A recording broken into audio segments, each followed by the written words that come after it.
When Ray William Johnson started posting videos on YouTube, he had no idea what he was in for.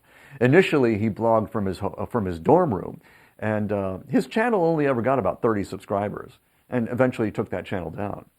Must have looked awful, proving that low-quality video has no place online anymore. But Ray wasn't thinking about that because he had an idea. And he believed that this idea might resonate with a certain community.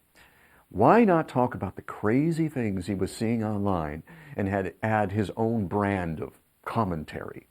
So he started a channel called Equals 3, and it looked like this. Pretty low rent, right? But look at the views. Ray has one of the most watched channels on YouTube today with almost 11 million subscribers. He gets more views than most primetime television programming.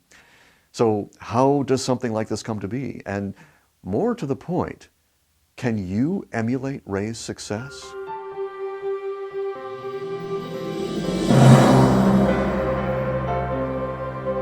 Because the truth is, and you know, you're in business, you're up to it, you're immersed in the day-to-day grind, trying to be a success and delivering quality and of course marketing. And of course, we know video is an awesome way to market and deliver the goods. Oh, but here's the thing. For so many people, there's the sense that if the video isn't of the highest quality, it's going to hurt you. And despite all the advice you watch here about the best camera for this and the best mic for that and how to upload high-quality video and all that kind of stuff, actually a lot of it's kind of irrelevant. Because the truth is, there are stages that your video making has to go through, and you can't skip any of those stages unless you have an awful lot of help. So now there is something in low-quality video that can hurt you, but it isn't the quality of the video itself. It's your attitude about it. If you're fearful or timid, that will come across on camera. If it's clear that you're passionate about your subject, that's just as infectious. Now, but there's one more element that overrides all of this, and it's the reason you can't skip stages. It's also the reason that eventually your videos will get much, much better. You want to know what it is? The number one priority? It's community. You see, when you decide to go on camera and talk about stuff that's of interest to you and your market, it should be because you and your market have a shared passion for that topic. If you're a lawn care service, for example, you can talk about preserving the rainforest if that's important to you. If you're a consultant to the pharmaceutical industry, you can talk about ways to work with patients that will make them a fan of your company instead of a participant in a class action lawsuit. The thing is, community implies relationship, whatever your market. Once it's you on camera, you have to be human. In the beginning, the highest use of video is to create relationship and community. Later, when there is a community and you know what they want, well, then you can sell stuff. You can sell stuff all day long.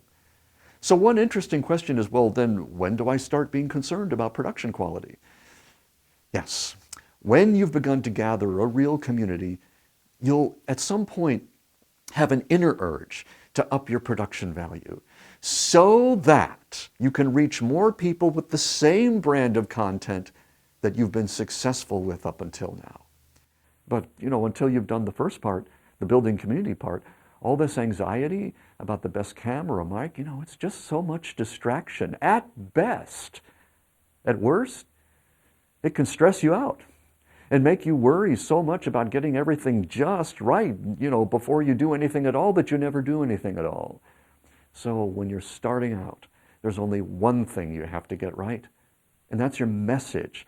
Get very clear on who it is you want to have this conversation with. The internet is, it's so balkanized. You can find your tribe. They're out there. That's not the problem.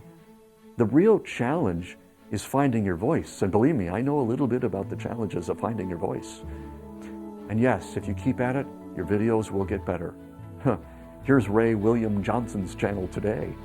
Remember, the biggest bang for your buck will always and forever be what comes through in your voice and your heart. So get that first.